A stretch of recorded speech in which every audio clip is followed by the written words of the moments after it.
Fala, nação rubro-negra, satisfação estar com você mais uma vez. Pessoal, chegou ao fim o Campeonato Brasileiro aí, 38ª rodada. Hoje, jogos aí 21 e 31, Mengão entra em campo para enfrentar o São Paulo lá no Morumbi para definir o seu destino na temporada 2024, tá certo, pessoal? Vamos lá? Antes de tudo, a gente pede aquela velha ajuda, aqueles que estão chegando pela primeira vez, confere se já é inscrito aí, se não, vai lá, botãozão vermelho aí embaixo.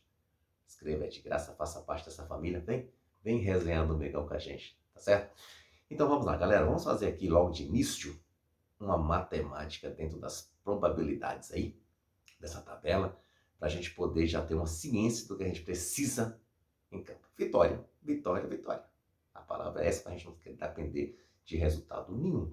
Porque, galera, hoje, Palmeiras tem a liderança, Atlético Mineiro segundo, Flamengo em terceiro, Grêmio em quarto, Botafogo em quinto, Red Bull Bragantino em sexto. Esses são os times que compõem o G6. Lembrando que Taça Libertadores, os 4 primeiros irão diretamente para a fase de grupo e os 2 disputam a pré-Libertadores. Pessoal, uma diferença aí gritante, principalmente nos jogos, né? Quem está na fase de grupo, no G4, vamos falar assim, que vai para a fase de grupos, começa a competição em abril. Já aqueles que vão disputar a pré-Libertadores, fevereiro. Então, pessoal, são 2 meses antes. Isso aí modifica todo um planejamento, tá certo? Você pode pegar dentro do G4 indo para a fase de grupos uma situação de campeonato estadual, que hoje em dia, né, serve até mais para uma espécie de pré-temporada aí, para poder montar o time, você já começar a estudar ali o seu elenco, enfim. E começando em fevereiro não tem tempo para muita coisa. Então o Flamengo tem que pensar nisso. Por que eu estou falando isso para vocês, galera? Matematicamente, o Flamengo não está garantido no G4, tá certo? Vamos lá. Se o Flamengo tropeça para o São Paulo, vamos pensar as possibilidades, galera. Lógico que a gente tentar aqui com pensamento positivo de vitória, foi o que eu falei no início. Se tropeça até com empate diante do São Paulo, Grêmio ganhando do Fluminense. A gente não sabe como é que o Fluminense vem. Aí é problema deles, como diz Mauro César. Problema deles, do jeito que eles vierem. A gente tem que focar na gente. E o próprio Botafogo, que tem um jogo até difícil contra o Inter lá no Beira-Rio, mas a gente não sabe, né? Tudo pode acontecer. Então, se Botafogo e Grêmio ganhar e Flamengo empatar, o Flamengo já cai para a quinta posição, pessoal. O único clube que não pode passar o Flamengo é o Red Bull Bragantino, porque tem 62 pontos, o Flamengo já tem 66. Mesmo o Bragantino ganhando seu jogo, iria 65. Confere? Então não passaria, mas Grêmio e Botafogo têm chance. Então o Flamengo, para matar toda e qualquer perspectiva de dar, vamos colocar assim, dar a chance pro azar, é ganhar, tá? Eu falo em questão de matematicamente garantir G4. Agora, se a gente perder ou empatar, a coisa aí fica tensa, tem que torcer para tropeço de Grêmio, tropeço de Botafogo, e aí, meu amigo, sofrer até a última rodada desse jeito, né? Haja coração, tá certo? Por outro lado, a parte de título, ela ainda matematicamente existe, mas a gente sabe, pessoal, que é muito, muito difícil. Muito, muito, muito difícil, certo? Eu, pelo menos, estou pensando em... Minha cabeça está voltada para esse G4, porque, galera, ó, pelos protocolos, a CBF confeccionou aí 3 taças. Uma taça estará no Mineirão, Cruzeiro e Palmeiras, né? Onde a Palmeiras está com 2 mãos praticamente grudadas nessa taça. Uma taça na Fonte Nova, Bahia e Atlético, e uma taça no Morumbi, São Paulo e Flamengo.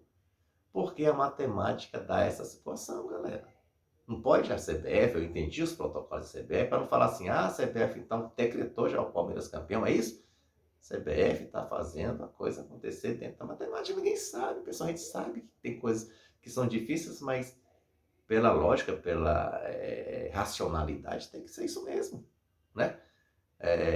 Eu diria até, alguns outros comentaristas que eu ouvi, concordo, Palmeiras para perder esse título aí, seria uma tragédia 3 vezes pior que o que o Botafogo fez, de estar com o campeonato na mão por muitas rodadas e no final entregar a paçoca, como diz a história, e aí? Né? Então, a gente entende isso, a gente sabe da nossa dificuldade aí para título, não é praticamente impossível, mas tem esses protocolos. Mas então hoje o Flamengo tem que focar nisso, buscar esse G4, jogar um jogo inteligente. Como o São Paulo vem, tem bastante desfalque, é problema deles, a gente tem que entender e cuidar do nosso, né? Inclusive, aproveito para fazer um esboço uma situação aí que pode vir a campo, o time que vem a campo, né, principalmente que tem jogador suspenso, que é o caso do Léo Pereira. Então, Tite desenha aí com Rossi, com Varela, mantendo o Varela a princípio. O Fabrício Bruno e o Pablo, né? O Pablo entra no lugar do Léo Pereira. Ayrton Lucas voltando para a posição de lateral. Meio de campo com Eric Pulgar e o Gerson. Aí o Arrascaeta fazendo essa ligação. E na frente ali, mantendo aquele trio de Everton Cebolinha na ponta, Luiz Araújo em outra e o Pedro centroavante, centralizado. Essa é a ideia inicial do Tite. Eu acho que tudo pode acontecer dentro desses 90 minutos, dependendo de como está a situação do jogo e dos outros jogos paralelos. Ali a gente vai ver que, com certeza, como o Tite sempre fez, vai fazer as mudanças e a gente vê como é que vai, né, funcionar aí essa situação. Tá certo? Importante, galera, o que eu friso é que é um jogo fundamental para o Mengão. A gente pensava que ia chegar na última rodada precisando ganhar e chegamos precisando ganhar. Nós somos o único time que tinha que ganhar 5 partidas e depender de alguém. Né? Então pensamos contra o Atlético Mineiro.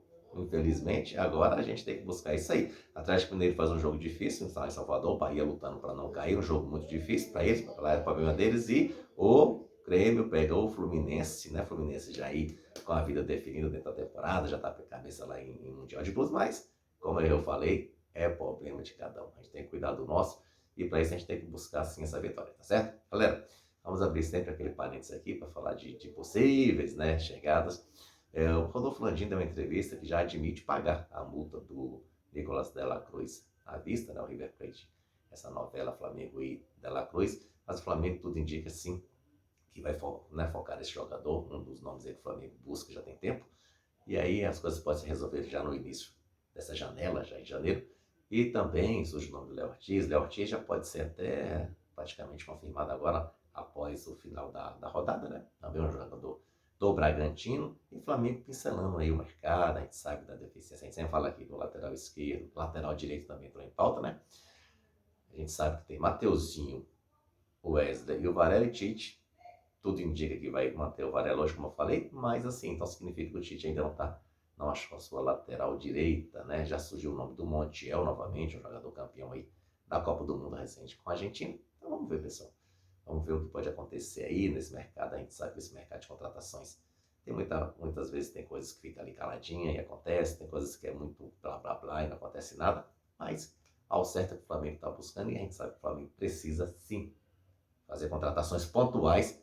O 2024 ser bem diferente. Contratações pontuais são aquelas que contratam para o time titular para vir jogar.